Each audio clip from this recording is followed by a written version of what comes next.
ഒരു 3-4 വർഷം മുമ്പ് ഒരു സ്ഥാപനത്തിൽ SSLC കഴിഞ്ഞ അതുപോലെ +2 കഴിഞ്ഞ വിദ്യാർത്ഥികളെ ഇൻ്റർവ്യൂ ചെയ്തപ്പോഴത്തെ ഒരു സംഭവം ഓർക്കുക.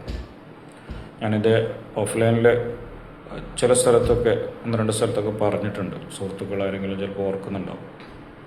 ഒന്നുമില്ല, SSLC കഴിഞ്ഞ കുട്ടികളെ നമ്മൾ മതഭൗതിക സമന്വയ പഠനത്തിന് വേണ്ടിയിട്ട് തിരഞ്ഞെടുക്കുന്ന ഒരു ക്യാമ്പസ്.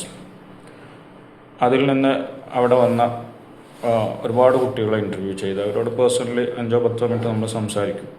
ഇതേപോലെ തന്നെ 2 വർഷം ദീനീ പഠനവും അതോടൊപ്പം +2 പഠിച്ചു കഴിഞ്ഞ് ഡിഗ്രി തലത്തിൽ മതപഠനവും ഡിഗ്രിയും കൂടി പഠിക്കാൻ വേണ്ടി വരുന്ന സ്റ്റുഡൻസ്, ഈ 2 ബാച്ചുകളെയും അടുത്തടുത്ത ദിവസങ്ങളിൽ ഇൻ്റർവ്യൂ ചെയ്ത് സംസാരിച്ചപ്പോൾ വെറുതെ കാഷ്വലായിട്ട് നമ്മൾ അവരോട് പലതും ചോദിക്കുന്ന കൂട്ടത്തിൽ കുട്ടികൾക്ക് സാമൂഹിക കാഴ്ചപ്പാട് എത്രയുണ്ട്, അവരുടെ ഒരു പൊതുബോധം എത്രയുണ്ടെന്ന് അറിയാൻ വേണ്ടിയിട്ടുള്ള ചില ചോദ്യങ്ങൾ ചോദിക്കുമല്ലോ. അതിൻ്റെ ഭാഗമായിട്ട് ഇന്ത്യയിലെ മുസ്ലിങ്ങൾ ഇപ്പോൾ നേരിടുന്ന ഏറ്റവും വലിയ പ്രശ്നം എന്താണ് നിങ്ങളുടെ അഭിപ്രായത്തിൽ എന്നൊരു ചോദ്യം മറ്റ് പല ചോദ്യങ്ങളുടെ കൂട്ടത്തിൽ ചില കുട്ടികളോട് ചോദിച്ചു. അപ്പോൾ ആ കുട്ടികളുടെയൊക്കെ ഉത്തരം, ഞാൻ ചോദിച്ച കുട്ടികളുടെയൊക്കെ ഉത്തരത്തിന് ഒരേ പാറ്റേൺ ആണെന്ന് തോന്നിയപ്പോൾ അത് ഏതാണ്ട് വന്ന എല്ലാവരോടും അത് തന്നെ ചോദിച്ചു. ഓൾമോസ്റ്റ് എല്ലാ കുട്ടികളും, dozens of students, hundreds of ഉണ്ടായിരുന്നു, എനിക്ക് ഓർമ്മയില്ല, പറഞ്ഞ ഒരു ഉത്തരം എന്ന് പറയുന്നത് ഇന്ത്യയിലെ മുസ്ലിങ്ങൾ നേരിടുന്ന അക്രമങ്ങളെക്കുറിച്ച്, ഫാസിസത്തിൻ്റെ ഭാഗത്തു നിന്നുണ്ടാകുന്ന അക്രമങ്ങളെക്കുറിച്ച്.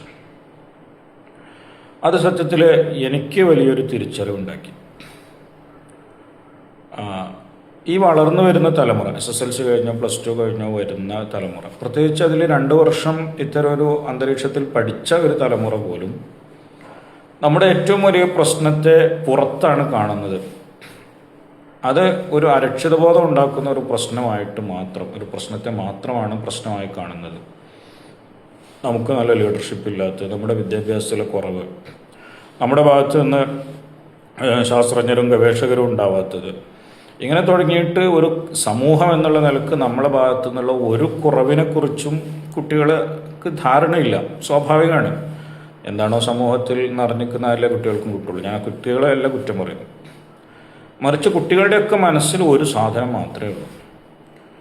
അപ്പോൾ വളർന്നു വരുന്ന ഒരു തലമുറ ഈ ഒരു ഭീതിയിൽ അല്ലെങ്കിൽ ഒരു അരക്ഷിത ബോധത്തിൽ വളർന്നു വരിക എന്ന് പറഞ്ഞാൽ ഒരു സമൂഹത്തിന് സംഭവിക്കാനുള്ള ഏറ്റവും വലിയ ദുരന്തങ്ങളിലൊന്നും അത് തന്നെയാണ്, ഒരു സംശയവുമില്ല. ആ ഒരു തിരിച്ചറിയുന്ന ഞാനൊരു കാര്യം ചെയ്തു. എന്തായാലും എല്ലാവരും ഈ അരക്ഷിതബോധം ഇങ്ങനെ വളർത്തിക്കൊണ്ടിരിക്കുന്നുണ്ട്.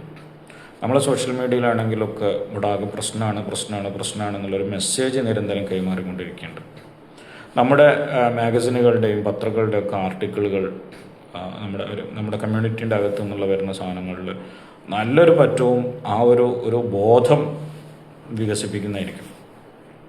അപ്പം ഞാനായിട്ട് എൻ്റെ എഴുത്തുകളിൽ, അത് വളരെ കുറഞ്ഞ ആളുകളിലേക്കാണ് എത്തുന്നതെങ്കിൽ പോലും, ഈ ഒരു അരക്ഷിതബോധത്തെ വളർത്തുന്ന, ഇവിടെ ആകെ പ്രശ്നമാണ് എന്ന ഒരു മെസ്സേജ് ഇന്ത്യൻ സാഹചര്യത്തിൽ ഒരു ആളിലേക്ക് കുറച്ചുകൂടെ കൂടുതൽ പറയുന്ന ഒരു സാധനം ഞാൻ എഴുതില്ല എന്നുള്ളൊരു നിയ്യത്ത് അന്ന് വെക്കുന്നുണ്ട്. ഏറെക്കുറെ ഞാനത് പാലിച്ചു എന്നെ ഓർമ്മ, 100% പാലിച്ചു എന്നാണ് ഞാൻ ഓർക്കുന്നത്. ഒരു പക്ഷേ വല്ലപ്പോഴും തെറ്റിപ്പോയിട്ടുണ്ടായിരിക്കാം. അഥവാ എൻ്റെ ഒരു ഫേസ്ബുക്ക് എഴുത്ത് അല്ലെങ്കിൽ അത്തരം സംസാരങ്ങളിലൂടെ ഇവിടെ പ്രശ്നമാണ് എന്ന് ഈ വളർന്നു വരുന്ന തലമുറയ്ക്ക് മെസ്സേജ് കൊടുക്കാതിരിക്കുക എന്നുള്ളതാണ് എനിക്ക് ചെയ്യാൻ പറ്റിയ ഏറ്റവും ചെറിയൊരു സേവനം എന്നാണ് ഞാൻ മനസ്സിലാക്കുന്നത്.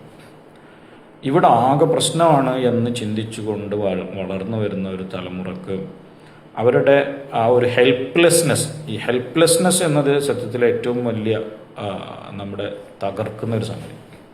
ഒരുപക്ഷെ ഫാസിസം ലക്ഷ്യം വെക്കുന്ന ഒരു സംഗതി നമ്മളുടെ ഭീതി പടർത്തലായിരിക്കും, ഉറപ്പല്ലേ? നമ്മളിപ്പോൾ ഒരു ടീം പേടിക്കാൻ വേണ്ടിയിട്ട് നമ്മൾ എന്തെങ്കിലും ഒരു പണി ചെയ്യുകയാണെങ്കിൽ അവർ പേടിക്കുമ്പോഴല്ലോ നമുക്കൊരു വിജയഭാവം ഉണ്ടാവാം. നമ്മളിപ്പോൾ സങ്കല്പിക്കുക, കുറച്ച് തെരുവ് നായ്ക്കളെ നമ്മൾ ഭയപ്പെടുത്താൻ വേണ്ടിയിട്ട് എന്തോ ചെയ്യാമെന്ന് സങ്കല്പിക്കാം. അപ്പോൾ ഐറ്റങ്ങൾക്കൊരു പേടിയില്ലെങ്കിൽ നമുക്കല്ലേ നിരാശ ഉണ്ടാവാം. നമ്മൾ ചെയ്യുന്നത് കണ്ടിട്ട് അവരെ പേടിച്ച് ഓടുന്നുണ്ടെങ്കിലല്ലേ നമുക്കൊരു സന്തോഷം ഉണ്ടാവും, അല്ലെങ്കിൽ ഒരു വിജയഭാവം ഉണ്ടാവാം. ഞാൻ ഏറ്റവും ചെറിയ സംഗതി പറഞ്ഞതാണ്. എന്ന് പറഞ്ഞാൽ മനുഷ്യരല്ലാത്തവരിൽ പോലും അത് അങ്ങനെയാണ്. മനുഷ്യരെ പൊതുവെ ഭയപ്പെടുത്തുന്നൊരു ശീലം നമുക്കില്ലാത്തതുകൊണ്ടാണ് ഞാൻ ഇത്തരം ജന്തുക്കളെ കുറിച്ച് ഓർത്തത്. നമ്മൾ സങ്കല്പിക്കുക, നമ്മളൊരു മനുഷ്യനെ അല്ലെങ്കിൽ ഒരു ഭാഗം ആളുകളെ ഭയപ്പെടുത്താൻ വേണ്ടി ശ്രമിക്കുന്നു, നമ്മളതിനു വേണ്ടി എന്തോ പറയുന്നു, ചെയ്യുന്നു. അവർക്കൊരു ഭയവുമില്ല, അവരതേക്കുറിച്ച് ബോധേഡ് പോലും അല്ല എന്ന് കണ്ടാൽ നമുക്കല്ലേ ഒരു നിരാശ ഉണ്ടാവും. അതേസമയം നമ്മൾ ചെയ്യുന്നതിൻ്റെ ഡബിൾ അവർക്ക് ഭയം ഉണ്ടാകുന്നുണ്ടെങ്കിൽ നമുക്ക് ഭയങ്കര വിജയഭാവമല്ലേ ഉണ്ടാവും. സത്യത്തിൽ ഫാഷിസത്തിന് ഏറ്റവും ആദ്യം ആവശ്യമുള്ള ഒരു സാധനം പിന്നെ ഈ ഭയം നറക്കലല്ലേ. അതിൻ്റെ മുമ്പിൽ നിങ്ങൾ എന്താണെന്ന് വെച്ചാൽ ചെയ്തോളൂ, ഏറിയ നിങ്ങൾ കൊല്ലല്ലേ ഉള്ളൂ, അങ്ങനെ 20 കോടി മനുഷ്യന്മാരെ നിങ്ങൾ കൊന്നു തീർത്ത് നിങ്ങൾ കാണണമല്ലോ എന്നുള്ള രീതിയിൽ ഞാൻ എൻ്റെ ഒരു രീതി പറഞ്ഞാണ്. എന്ന് പറഞ്ഞാൽ നിങ്ങൾ എന്താക്കിയാലും ഇവിടെ ഒരു കുഴപ്പമില്ല എന്ന ഒരു മെസ്സേജ് ഉണ്ടായാൽ തന്നെ ഫാഷിസത്തിന് പകുതി ആത്മവിശ്വാസം പോവല്ലേ ചെയ്യാം. അതിന് പകരം അവരിച്ചിരി പേടിപ്പിക്കുമ്പോഴേക്ക് നമ്മളതിനെ 10 ഇരട്ടി പേടിക്കുകയും നമ്മൾ തന്നെ അകത്ത് ഭയങ്കരമായി പേടിപ്പിച്ചുകൊണ്ടിരിക്കുകയും ചെയ്താൽ, ഇപ്പോൾ SIR വന്ന സമയത്ത് നമ്മൾ കണ്ടു, വളരെ സാധാരണക്കാരായ പച്ച മനുഷ്യന്മാർ, വല്യമ്മമാരും വല്യപ്പന്മാരൊക്കെ എത്ര പേടിച്ചു. ഈ പേടി നമ്മൾ ഈ വാട്സപ്പിലും ഇതിലും ഉണ്ടാക്കുന്നതാണ്. സത്യത്തിൽ ഇവരുദ്ദേശിച്ചതിനേക്കാൾ എത്രയോ കൂടുതൽ നമ്മൾ പേടിപ്പിക്കപ്പെട്ടു, പേടിപ്പിച്ചുകൊണ്ടിരിക്കുന്നു. ഇത് ഇവിടെ ആരാണ് വിജയിക്കുന്നത്? ഈ പേടി കൊണ്ട് വല്ല ഗുണവും ഉണ്ടാവുന്നുണ്ടോ? ഫാസിസ്റ്റ് വിരുദ്ധ പോരാട്ടത്തിന് ഈ പേടി ഏതെങ്കിലും രീതിയിൽ സഹായിക്കുന്നുണ്ടോ? അല്ലെങ്കിൽ ആരവിടെ ഫാസിസ്റ്റ് വിരുദ്ധ പോരാട്ടം ചെയ്യുന്നത് പറയാമെന്നല്ലാണ്ട്. അപ്പോൾ സത്യത്തിൽ നമ്മുടെ വളർന്നു വരുന്ന തലമുറയും ജീവിച്ചുകൊണ്ടിരിക്കുന്ന തലമുറയും ഒക്കെ ഒരു അരക്ഷിത ബോധം നിരന്തരമായി കുത്തിവെച്ചിട്ട് ഒരു തരം എന്ത് കേട്ടാലും അതിനെ പേടിച്ച് ഒതുങ്ങുന്നൊരവസ്ഥയും. എല്ലാവരും വാട്സപ്പ് ഗ്രൂപ്പുകൾ അഡ്മിൻ ഓൺലി ആക്കുക എന്ന് പറയുമ്പോഴേക്ക് അഡ്മിൻ ഓൺലി ആക്കുന്ന ഒരു മാനസികാവസ്ഥയിലേക്ക് നമ്മളിങ്ങനെ മാറ്റപ്പെടുന്നതുകൊണ്ട് നമുക്ക് ഒരു സർവൈവൽ നമ്മൾ പ്രതീക്ഷിക്കുന്നുണ്ടാവും. സർവൈവൽ ഇൻഷാല്ലാ എന്തായാലും ഉണ്ടാവും, പക്ഷെ അതെങ്ങനെയല്ലല്ലോ ഉണ്ടാവേണ്ടി. സത്യത്തിൽ പിന്നെ ഈ നിരന്തരമായ കോൺഫിഡൻസ് കൊടുക്കുക എന്നുള്ളതല്ലേ നമുക്കൊരു സമുദായത്തോട് ചെയ്യാനുള്ളത്, ഒരു വരുന്ന തലമുറയോട് ചെയ്യാനുള്ളത്. റസൂലുള്ളാഹി സ്വല്ലല്ലാഹു അലൈഹി വസല്ലം തങ്ങൾ ഈ മക്കയിൽ അങ്ങേയറ്റത്തെ പ്രതിസന്ധി സമയത്തും ഹിജറ പോകുമ്പോഴൊക്കെ നമ്മൾ അവിടുത്തെ സംസാരം നിരീക്ഷിച്ച് കഴിഞ്ഞാൽ മുടാകെ പ്രശ്നമാണ്, ഒന്നും നടക്കും തോന്നുന്നില്ല, മുശ്രിക്കുകൾ നമ്മളെ ഇപ്പോൾ കൊന്ന് പച്ചക്ക് കൊല വിളിക്കും എന്ന രീതിയിലല്ലല്ലോ അവിടുന്ന് സംസാരിച്ച് നമ്മൾ കാണുന്നത്. അവിടുന്ന് എപ്പോഴും പ്രതീക്ഷ കൊടുത്തുകൊണ്ടിരിക്കുകയാണ് നമ്മൾ കാണുന്നത്. ഇനി ഒരു നമ്മളെ കൺമുമ്പിൽ ഒന്നും ചെയ്യാൻ കഴിയാത്ത വിധം സഹോദരങ്ങൾ ആക്രമിക്കപ്പെടുമ്പോൾ അപ്പോൾ നമ്മളെ നേതാക്കളെ തന്നെ കുറ്റം പറയുകയും പരസ്പരം തെറി വിളിക്കുകയും ചെയ്യുക എന്നുള്ളതല്ലല്ലോ പരിഹാരം.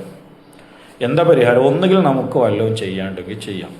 നമ്മളെ മുമ്പിൽ നമുക്ക് ഫിസിക്കലി എന്തെങ്കിലും ചെയ്യാൻ പറ്റുന്നൊരു കേസാണെങ്കിൽ അത് ചെയ്യാം. അല്ല നമുക്കവിടെ നിയമപരമായിട്ട് എന്തെങ്കിലും ചെയ്യാൻ പറ്റുന്ന കേസാണെങ്കിൽ അത് ചെയ്യാം. അപ്പോൾ പെട്ടെന്ന് നമുക്ക് കഴിഞ്ഞില്ലെങ്കിലും ആ പ്രതികൾക്ക് ശിക്ഷ വാങ്ങിച്ചു കൊടുക്കാനെങ്കിലും നമുക്ക് പറ്റുമെങ്കിൽ അത് ചെയ്യാം.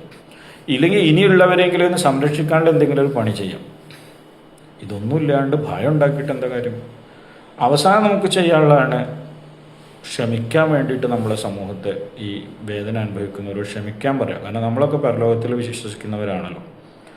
അപ്പോൾ ഇസ്ലാമിൻ്റെ ആദ്യകാലത്ത് യാസർ കുടുംബം, യാസർ റളിയല്ലാഹു അൻഹു, സുമയ്യ ബീവിയും റളിയല്ലാഹു അൻഹ, അമ്മാർ റളിയല്ലാഹു അൻഹു അടങ്ങുന്ന കുടുംബം, ഇസ്ലാമിൽ ഏറ്റവും അധികം പീഡിപ്പിക്കപ്പെട്ട ആ കുടുംബങ്ങളിലൊന്നായ യാസർ കുടുംബം, അവരെ ഈ വേദന കണ്ടിട്ട് റസൂലുള്ള പറഞ്ഞൊരു വാക്കുണ്ടല്ലോ സ്വല്ലല്ലാഹു അലൈഹി വസല്ലം, സബറൻ അല യാസിർ, യാസിർ കുടുംബമേ ക്ഷമിക്കുക, നമുക്കിപ്പോൾ ഇതിനപ്പുറത്തേക്ക് ചെയ്യാനുള്ള ശേഷിയില്ല, നിങ്ങൾ ക്ഷമിക്കുക. ഫഇന്ന മൗഇദകുമുൽ ജന്ന ഔ കമാ ഖാല സ്വല്ലല്ലാഹു അലൈഹി വസല്ലം, നിങ്ങൾക്ക് സ്വർഗമാണ് വാഗ്ദാനം, അതുകൊണ്ട് ഈ വേദനയിലും നിങ്ങൾ സ്വർഗത്തെ മോഹിച്ചുകൊണ്ട് ക്ഷമിക്കുക എന്ന് പറഞ്ഞൊരു സംഗതി.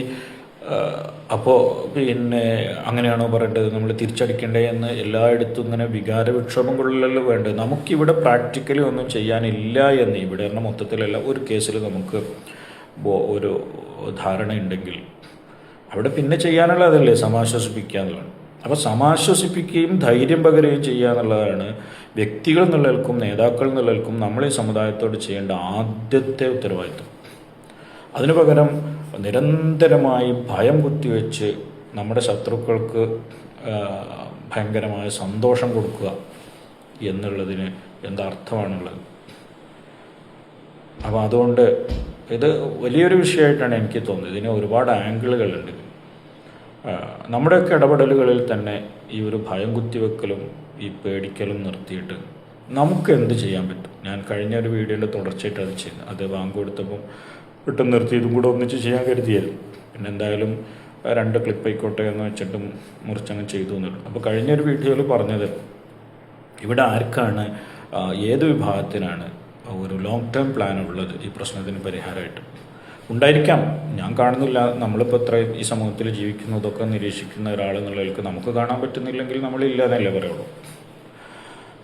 ഇനി ഇതിനെ സംഘടനകൾ കാത്തിരിക്കേണ്ടില്ലല്ലോ, വ്യക്തികൾക്ക് ചെയ്യാമല്ലോ. ഇപ്പോൾ ധ്രുവരാട്ടി എന്ന ഒരു വ്യക്തി, ആ വ്യക്തി ചെയ്യുന്നത് എത്ര വലിയ എഫക്റ്റീവാണ്. അതുപോലെ നമ്മളെ അൾട്ട് ന്യൂസിൻ്റെ മുഹമ്മദ് സുബൈർ ഒക്കെ വ്യക്തികളാണ്. ഇനി അത്രയൊന്നും പ്രതിഭാസം എനിക്കില്ല എന്നാണെങ്കിൽ പോലും കൊച്ചു കൊച്ചു കാര്യങ്ങൾ നമുക്ക് ചെയ്യാനുണ്ട്. സോഷ്യൽ മീഡിയയിൽ ഇരുന്ന് പോലും കൊച്ചു കൊച്ചു കാര്യങ്ങൾ നമുക്ക് ചെയ്യാനുണ്ട്. ഇല്ലെങ്കിൽ ഒരു കുട്ടിനെയെങ്കിലും നമുക്ക് വിദ്യാഭ്യാസം കൊടുത്ത് ഉയർത്തിക്കൊണ്ടുവരാനുണ്ട്. ഒരു കുട്ടിയിലെങ്കിലും നമുക്ക് ഈ സമുദായത്തിൽ നിന്ന് ഒരു ഒരു ഒരു പിന്നെ നേതൃത്വം വളർന്നു വരാൻ ആവശ്യമായ ഇടപെടൽ നടത്താനുണ്ട്. അങ്ങനെ എന്തെങ്കിലും എന്നെക്കൊണ്ട് ചെയ്യാൻ പറ്റുന്നത് ചെയ്യുകയും ഒരാൾക്കെങ്കിലും പ്രതീക്ഷ കൊടുക്കുകയും ചെയ്യുന്നതിന് പകരം നമ്മൾ as individuals and as organisations ഈ ഭയം പടർത്തിക്കൊണ്ടേയിരിക്കുക. ഇവിടെ ആകെ പ്രശ്നമാണെന്നുള്ളൊരു മെസ്സേജ് മാത്രം നമ്മളെ സ്വന്തം ഉള്ളിലേക്കും നമ്മുടെ കൂടെയുള്ളവരുടെ ഉള്ളിലേക്കും കൊടുത്തുകൊണ്ടിരിക്കുക എന്നുള്ളതാണ് ഈ കാലത്ത് നമുക്ക് ചെയ്യാൻ പറ്റിയ ഏറ്റവും വലിയ അക്രമം എന്ന് പറയുന്നത്. അപ്പോൾ എനിക്ക് തോന്നുന്നു നമ്മൾ ഒരു റിയാക്റ്റീവ് സൊസൈറ്റി, അതായത് നമ്മൾ അങ്ങനെയാണ്. നമ്മൾ മാത്രമല്ല, മിക്കവാറും ആളുകൾ അങ്ങനെ ആയിരിക്കും. അതിൽ നിന്നൊരു ഇച്ചിരി കൂടെയെങ്കിലും ഒരു പ്രൊആക്റ്റീവായിട്ടുള്ള ഒരു വേർഷനിലേക്ക് നമ്മൾ മാറേണ്ടതുണ്ട്. അതിനുള്ള ചിന്തകൾ കുറച്ചുകൂടെ നമുക്കൊക്കെ ചെയ്യാൻ പറ്റിയാൽ വളരെ ഭംഗിയായിരിക്കും.